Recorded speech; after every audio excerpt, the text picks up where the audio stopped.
Bonjour, je m'appelle Méline Beltram. Moi, je m'appelle Kalina Kotsef. Alors moi, je sais pas du tout ce que je veux faire. Je sais juste que les sciences m'intéressent beaucoup.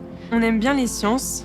Moi particulièrement la SVT et la physique-chimie. Donc j'aimerais bien faire médecine par exemple plus tard. J'aimerais bien travailler dans la physique, soit physique des particules, soit physique quantique. J'aimerais devenir pilote de ligne.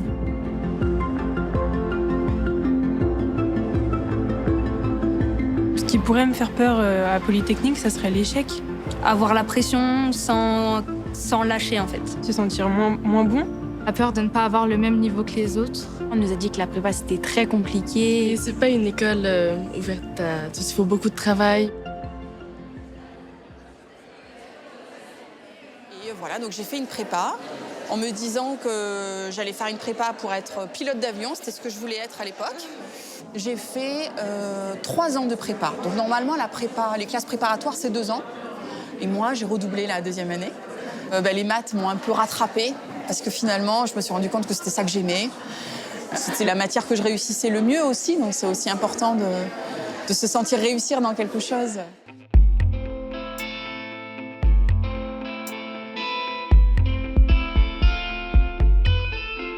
Moi, je travaille sur la propagation des ondes dans des milieux qui sont un petit peu extraordinaires, un peu compliqués.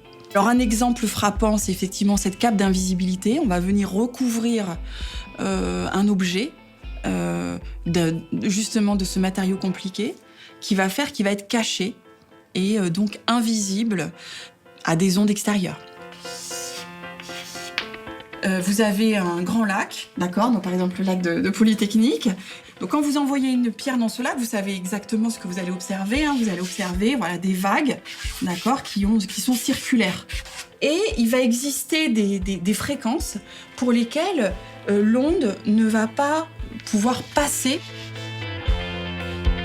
Moi, ce que j'aime dans les mathématiques, c'est que c'est exactement comme une enquête. On a quelques règles au départ et on doit arriver au résultat. Alors des fois, le résultat est surprenant, des fois, c'est celui qu'on attendait. Tous les raisonnements nous accompagnent pendant toute notre vie, pendant la nuit, pendant le jour, pendant les repas, jusqu'à ce qu'on arrive au résultat.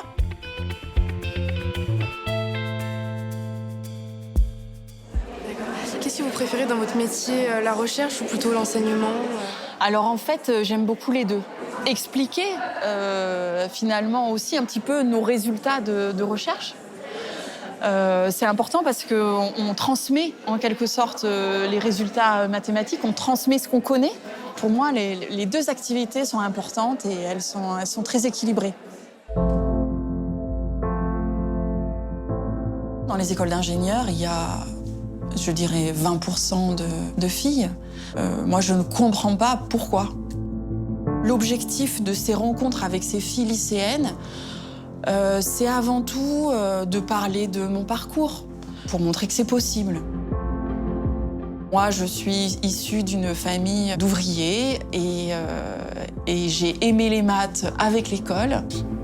C'est mon prof de mathématiques de terminale qui m'a donné confiance en moi, qui m'a expliqué le système. Et donc, c'est la preuve que, en fait, tout le monde a sa place, en particulier chez les ingénieurs. Ce qui m'a permis de sortir du cadre dans lequel j'évoluais, c'est vraiment l'amour des sciences. Je pense qu'un point commun des polytechniciens, c'est qu'on est très curieux. Pour ça, l'X, c'est génial. Et après, vous pouvez vous diriger sur toutes les carrières que vous avez envie de faire. Tout est possible, et sans doute tout est possible, encore plus aujourd'hui qu'il y a 50 ans. On a presque du mal à réaliser qu'effectivement, il y a eu une époque pendant laquelle les femmes n'avaient pas le droit de faire autant de choses. Donc ça paraît presque paradoxal en 2022.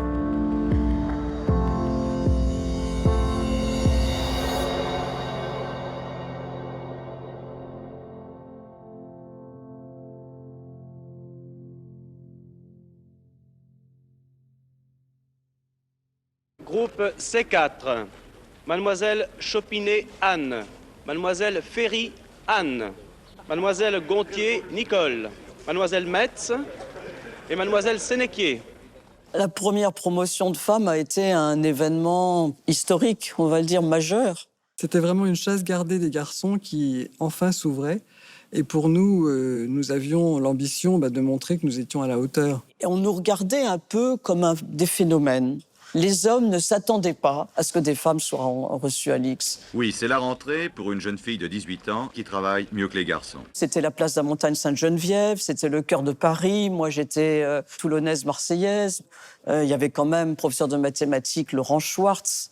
Il y avait une aura scientifique qui était, je vous dis, le mot, c'est magique, quoi. On était là, on regardait les professeurs comme si on avait reçu un cadeau magnifique, merveilleux. Quand nous sommes arrivés, l'école n'était pas du tout organisée pour nous accueillir. Et comme ils n'avaient pas du tout l'habitude de ces oiseaux rares qui étaient des filles à l'école polytechnique, ils nous ont mis d'abord à l'infirmerie. Et donc, ça a été effectivement extrêmement agité. En plus, nous n'avions pas le même uniforme. Nous étions en bleu marine alors que les garçons étaient en kaki. Que je vais vous dire, le premier même uniforme a été créé pour nous. Il y a eu un appel à un concours de plusieurs couturiers. Je me demande s'il n'y avait pas Pierre Cardin, Yves Saint-Laurent. Puis finalement, c'est le tailleur du général de Gaulle qui a été sélectionné. Le tailleur était extrêmement strict. Après, il y a eu la question du chapeau, parce que les garçons avaient un bicorne. Et donc, on n'était pas finalement très contents d'avoir un tricorne. Et puis ensuite, il y a eu la question, pire que les autres, de l'arme. Parce qu'il y avait les femmes dans l'armée, si je me souviens bien, n'avaient pas d'armes. Et on nous a donné une épingle pour l'écharpe. Et je crois qu'en riant, on a dit « Ah bon, c'est l'épingle qui remplace l'épée ». Enfin, on était un peu vexés. Jusqu'à ce qu'il y ait ce défilé, du premier défilé du 14 juillet. Le fait d'être major de promo m'a permis de défiler en tête du défilé en portant le drapeau en 1973, donc l'année suivante. La véritable vedette de ce défilé n'a pas été une fusée ultramoderne ou un corps d'élite comme la Légion, mais tout simplement une jeune fille. Des milliers de regards se posent sur sa frêle silhouette. Et pour ça, je dois dire que j'ai subi quelques exercices supplémentaires sur l'aéroport de Villacoublay. Et donc, mon capitaine de compagnie m'avait emmené un après-midi pour me tenir debout pendant 2 heures, ensuite marcher au pas et incliner le drapeau devant un président de la République fictif pour s'assurer que je n'allais pas lâcher le drapeau en l'inclinant devant le président de la République. Et en tant que fille, je n'allais pas défaillir au milieu du défilé. Et Madame Pompidou ne fut pas la dernière à l'applaudir chaleureusement. La première interview que j'avais faite, j'avais vu que les questions des journalistes étaient quand même assez limitées, puisqu'on m'avait demandé si j'étais frivole, si je me regardais dans la glace. Êtes-vous frivole? Frivole, c'est-à-dire? Est-ce que vous courez les magasins? Est-ce que vous vous occupez un petit peu de vous? Si ça vous arrive de vous surprendre devant une glace? Ah oui, bien sûr. Oui, ça m'arrive. Donc j'avais trouvé que c'était pas tout à fait adapté aux études que je venais de faire, au concours que je venais de passer. Mais c'était plutôt agréable. Et ça a eu certainement un effet sur les générations suivantes qui ont pu aussi se projeter dans cette image.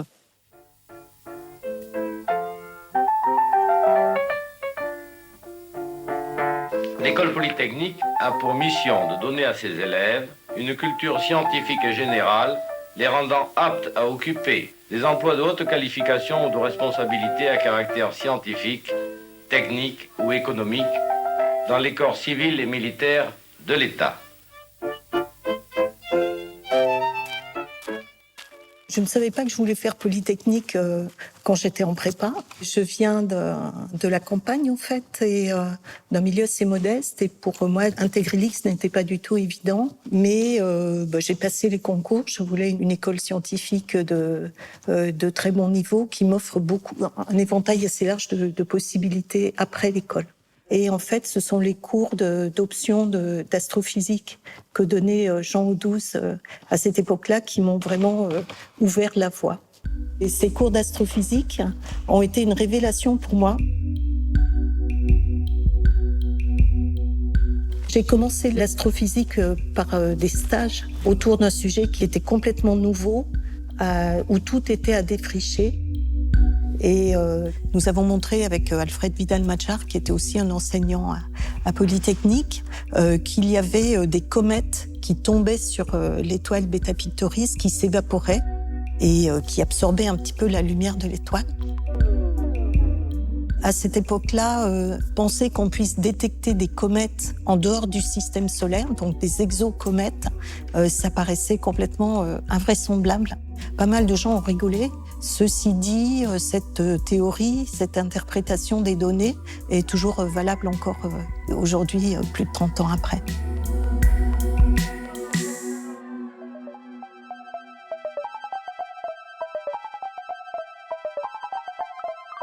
Cette coupole et cette lunette ont été construites à l'initiative de François Arago entre 1846 et 1854. Maintenant, elle est utilisée pour des formations ou juste pour voir le ciel, pour se faire plaisir.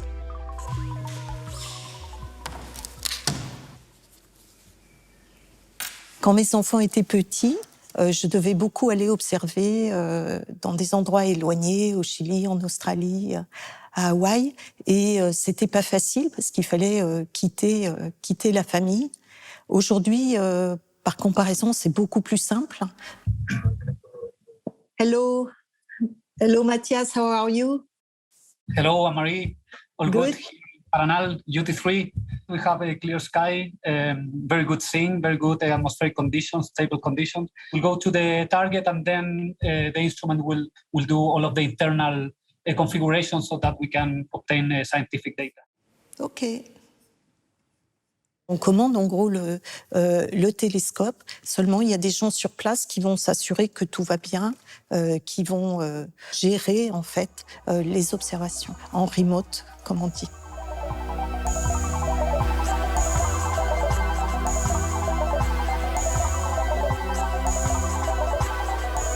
Regarder le ciel pour moi et me dire que je regarde à certains moments des endroits que personne n'a explorés jusqu'à maintenant, des objets que personne n'a regardés et qu'on va peut-être trouver quelque chose dessus d'intéressant, ça procure une sensation très, très, très agréable. C'est assez extraordinaire. On a l'impression vraiment d'être des pionniers.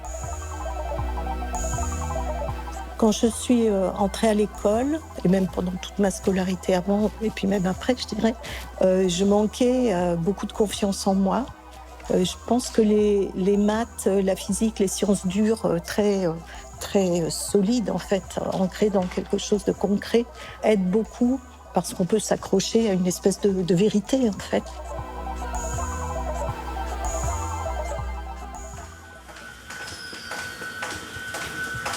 La culture mathématique, je pense que ça donne la clé pour aborder la complexité du monde.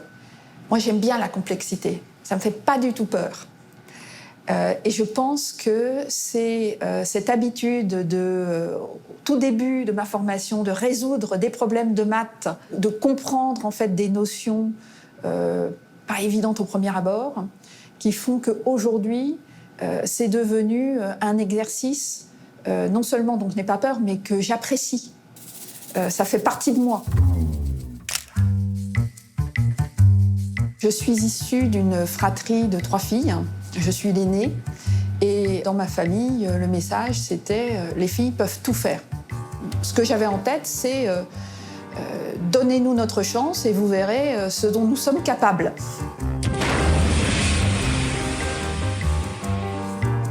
En 2005, j'ai pris la direction de l'usine de ciment en Italie.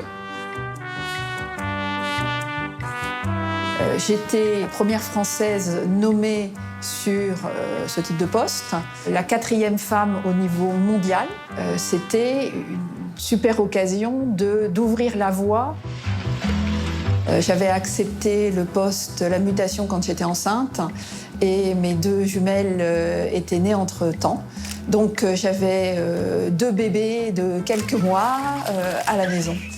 L'excellence opérationnelle que je devais mettre en œuvre au niveau de l'usine, je devais la mettre en œuvre aussi à la maison. Boum! Boum!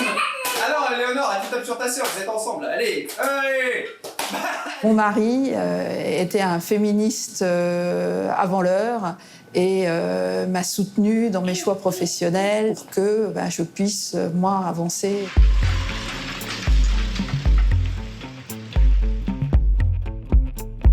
Dans le cadre de ce poste, j'ai eu un manager qui avait une vision du management, qui était une vision du management très directive, très autoritaire, qui était en complet décalage avec ce que je mettais en œuvre au niveau du terrain.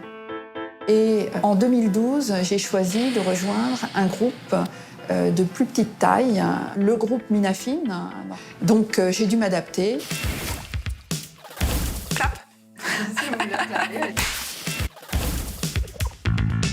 Je m'appelle Laurence Jacques, je suis directrice générale d'EcoExtract. Il a fallu identifier les marchés, il a fallu que je me forme en toxico, il a fallu comprendre les procédés chimiques. Et en fait, ça répond complètement à la logique de polytechnique. Ça m'a donné une formation de base et surtout une capacité à apprendre. Et tout ça, c'est clé pour pouvoir relever ce défi donc de réformer la façon dont on fait de l'extraction alimentaire depuis plus de 70 ans. L'huile et les protéines végétales sont à la base de notre alimentation. L'enjeu d'EcoExtract, c'est de proposer une alternative issue du végétal, respectueuse de l'homme et de l'environnement. Quand on est en décalage de valeur avec son manager, c'est mon conseil à toutes les femmes, il vaut mieux changer de job. C'est pour montrer son.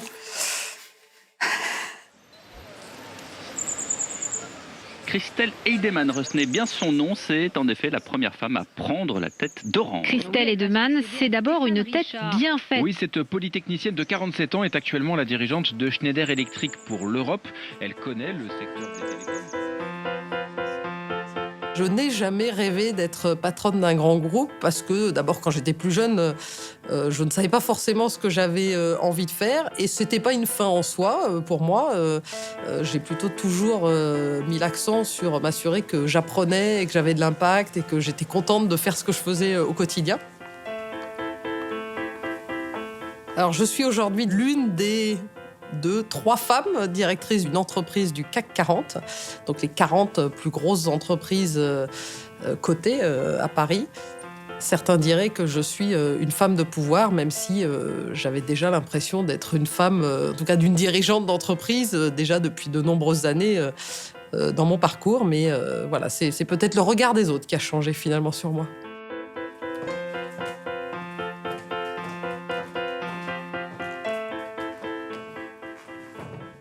C'est vrai que pendant longtemps dans ma carrière, j'avais pas conscience des écarts, du fait qu'il y avait finalement beaucoup moins de femmes dans l'environnement dans lequel je travaillais. Ça ne me gênait pas forcément. Il y avait des femmes, mais c'est vrai qu'il n'y en avait pas beaucoup. Je trouvais ça un peu normal. Je me disais, voilà, c'est la normalité.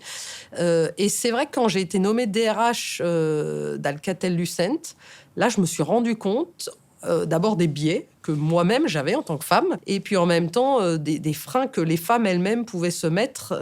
Voilà. Et donc ça a été pour moi un déclic. Et puis c'est vrai que c'était la première fois que j'étais moi-même membre d'un comité de direction d'entreprise. Et donc quelque part, je devenais rôle modèle, ou en tout cas je prenais conscience que j'étais un rôle modèle. Et donc c'est vrai que c'est des sujets qui sont devenus, alors qu'ils étaient sous mes yeux depuis des années, du coup je les voyais beaucoup plus. J'ai 2 garçons et donc mon deuxième fils, je l'ai eu quand j'étais PDG de Schneider Electric en France. C'est vrai que quand je suis partie en congé maternité, d'une part, j'attachais beaucoup d'importance à prendre mon congé pour montrer l'exemple. Et puis d'autre part, on doit organiser les choses. Et donc, j'avais fait une note d'organisation disant je partirai en congé maternité de telle date à telle date, comme on le fait tous les jours dans une entreprise, quand des gens sont malades, quand des gens partent. Mais c'est vrai que ça n'avait jamais été fait à ce niveau-là dans l'organisation. Et ensuite, j'ai eu beaucoup de retours de collaborateurs ou de collaboratrices qui me disaient d'abord merci de montrer que c'est la normalité, et puis qu'on soit cadre dirigeant ou qu'on soit un collaborateur lambda, voilà, c'est la même chose quelque part. La vie est la même pour tout le monde. Ah, on va souder. On n'est pas parti là. C'est mon entretien d'embauche. Voilà, exactement. C'est votre... Alors... En plus, à l'intérieur, on peut voir donc l'électrode qui est au milieu qui va souder, les 2 électrodes. C'est vrai que moi, j'aime beaucoup aller sur le terrain parce que j'aime bien comprendre. Savoir poser des questions, c'est important. Et aujourd'hui, on est dans un monde très complexe. Et donc, ce bagage scientifique, il est quand même important pour avoir les ordres de grandeur, les données, comprendre la complexité. La formation scientifique aide remarquablement à finalement essayer de simplifier les choses dans un monde qui est très, très complexe. Écoute, voilà, tu sauras. Voilà, donc c'est le sac un peu symbole du technicien. technicienne de nos métiers, de notre cœur de Je vais métier. pouvoir mettre ça dans mon Avec le bureau. casque, par exemple. Qui est vide. C'est vrai qu'on est peu de femmes directrices générales. Il n'y a pas de singularité, en tout cas, des femmes, mais le fait est qu'on est un club qui s'élargit un tout petit peu et qu'on a toutes, je pense, à cœur de montrer l'exemple et puis d'attirer plus de femmes et d'aider à combattre ce fameux plafond de verre. Elle va sonner au portique, mais bon. On évolue dans le monde du numérique, il faut absolument qu'on reflète la société et on a besoin de cette diversité de regards. Hommes ou femmes, on a tous des façons d'être qui sont différents. Et puis fondamentalement, je crois qu'il est beaucoup plus sympathique de travailler dans des équipes pour lesquelles, qui sont diverses. Et donc c'est aussi une question de fun au quotidien.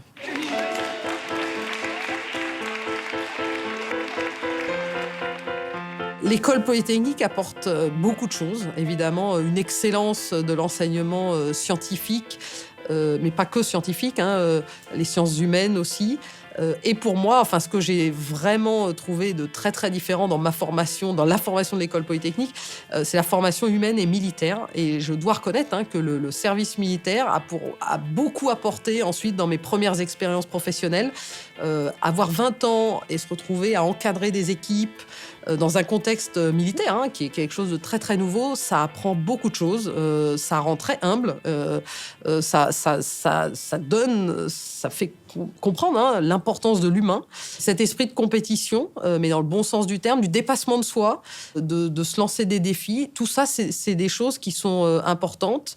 En tout cas, moi, ça a toujours été un peu un moteur dans ma façon de penser et de travailler. Et je pense que c'est aussi une différence de l'école polytechnique.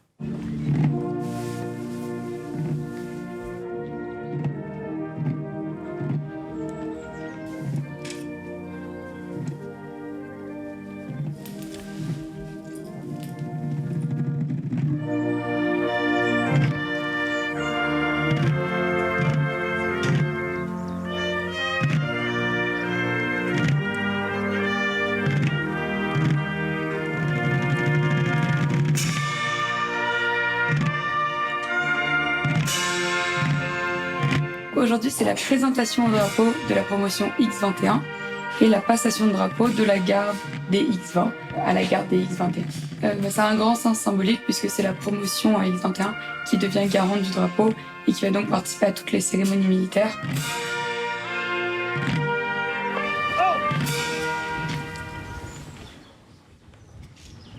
Remis par Napoléon Bonaparte le 5 décembre 1804, le drapeau porte dans ses plis la devise de l'école: pour la patrie, les sciences et la gloire.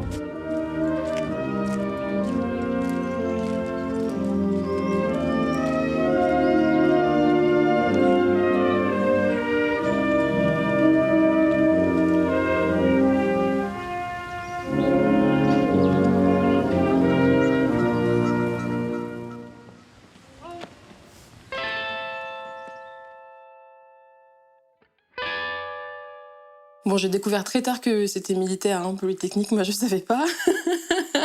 Et quand j'ai découvert, ça m'a pas franchement fait plaisir, c'est pas du tout quelque chose qui m'attirait.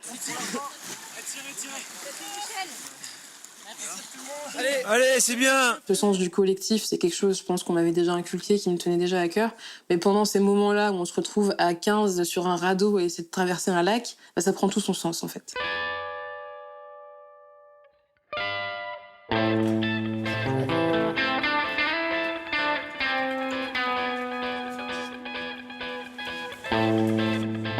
Moi, je suis plutôt dans il faut désobéir pour faire des choses qui ont plus de sens. Et aujourd'hui, c'est une des devises de la boîte, en fait. Sur mes cartes postales de l'hôpital, c'est marqué « Pas d'innovation sans désobéissance ». Parce que là, la télé, elle est comme ça et la salle, elle fait ça. Le U, il est comme ça et la télé... Donc moi, à la base, ma carrière de rêve, c'était chercheuse en médicaments. Voilà, c'est comme ça que je disais quand j'étais gamine. Et donc, naturellement, après l'X, j'ai fait un master en chimie, un doctorat en chimie. Mais en fait, la recherche académique, pour moi, c'était quelque chose qui, malgré les apparences, est quand même assez solitaire. Il me manquait un aspect vraiment plus collectif au quotidien. Et donc, c'est aussi pour ça que j'ai eu envie de monter mon projet, l'hôpital. C'est une agence d'innovation en santé. Donc en fait, notre travail, c'est de concevoir des outils qui vont faciliter la vie des patients, des aidants et des soignants. J'ai monté ma boîte il y a 4 ans. Aujourd'hui, j'ai 3 salariés. Et le but, c'était pas d'exploser et de grossir très vite. C'était pas le but. Par contre, c'est vrai que c'est beaucoup associé à l'idée d'être agile. Et on voit, en fonction des besoins de nos clients, des personnes pour qui on bosse, des hôpitaux, des soignants, etc., qu'est-ce qui nous paraît plus pertinent de faire, qu'est-ce qui aura le plus d'impact. Donc c'est vrai qu'on s'adapte beaucoup.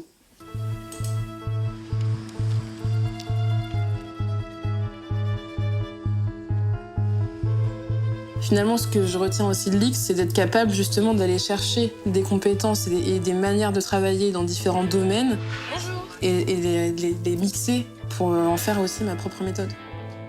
Et notre credo, c'est vraiment de travailler sur les organisations et les ressentis, les vécus, donc l'expérience patient, la qualité du travail des soignants, les questions autour du management et des organisations, en s'appuyant justement sur des méthodes d'innovation collaborative.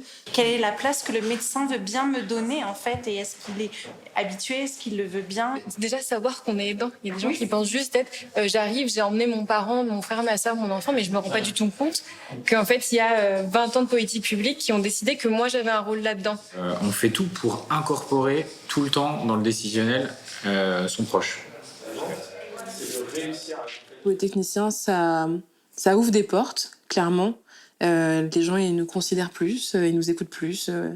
Moi, je fais le test, des fois, j'arrive, je dis voilà, je suis haute, je suis consultante. Et puis, les gens, ils me regardent, ils se disent c'est qui cette stagiaire de 3e? Parce qu'en plus, j'ai l'air d'avoir 12 ans, n'est-ce pas? Encore là, j'ai du rouge à lèvres, mais en général, j'ai l'air d'avoir 12 ans. Et du coup, des fois, je fais exprès pour qu'on m'écoute, de dire attendez, je me suis pas présentée, donc j'ai fait Polytechnique. Et là, je vois direct le regard des gens changer.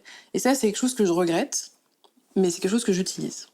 Donc c'est ça aussi, c'est d'utiliser ce pouvoir d'une certaine manière qu'on acquiert pour le repartager et donner des opportunités aux autres aussi, en fait.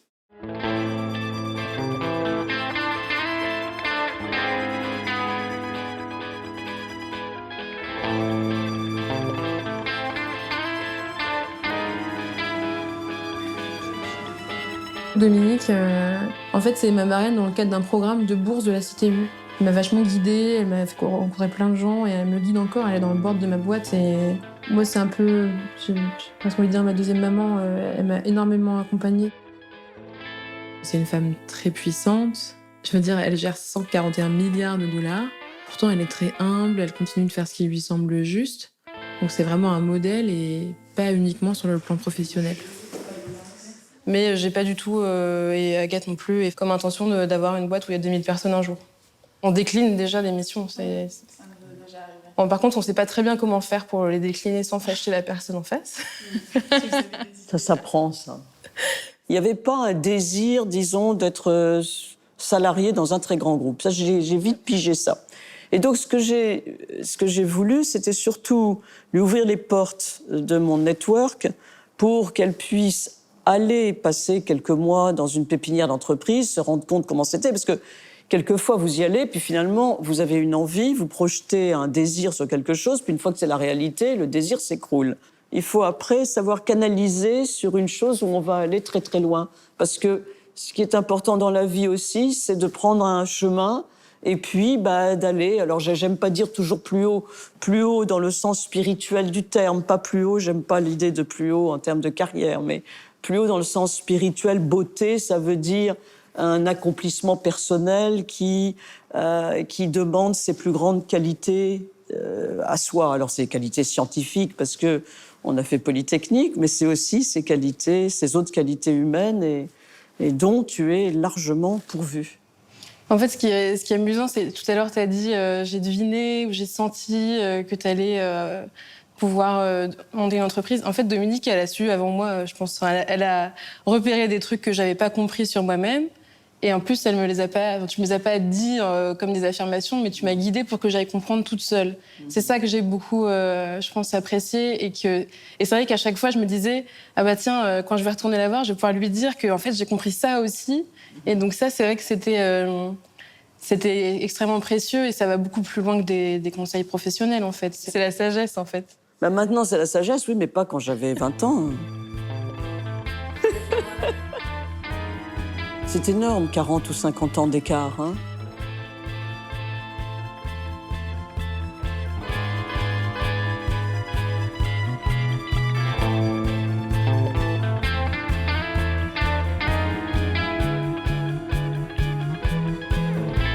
Alors les polytechniciennes qui se sont succédées ont chacune eu, à leur manière, une façon de transformer l'ADN de l'école polytechnique.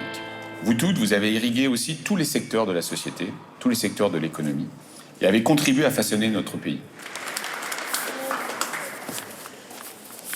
Et alors, en tant que monument historique vivant, je suis là pour témoigner de cet événement. Bonjour à toutes et à tous. Je m'appelle Eulalie Chabert, je suis dans la promotion X 2020, la première promotion en pantalon. J'aimerais évoquer avec vous une anecdote. Depuis que je suis toute petite, je suis un petit peu la politique. J'étais assez douée à l'école, j'étais très sociable. Et la grande blague de mes parents, c'était de dire que j'allais devenir présidente de la République. À tous leurs amis, donc extrêmement gênant dans les dîners de famille, etc.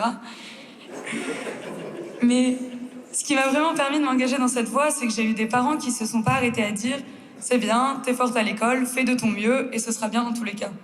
Ils m'ont vraiment dit « T'as le droit d'avoir de l'ambition et surtout t'as le devoir, parce que tu as les capacités de le faire, il faut bouger. » Vous avez le don de changer le monde. C'est une phrase que j'ai remarquée très vite en arrivant à l'école.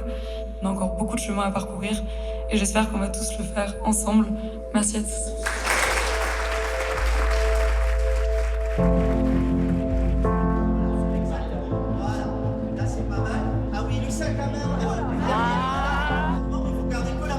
D'accord, ok.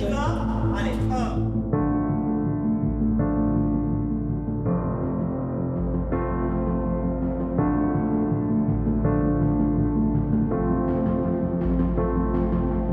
Le message que j'ai envie de faire passer aux jeunes filles, c'est faites des maths.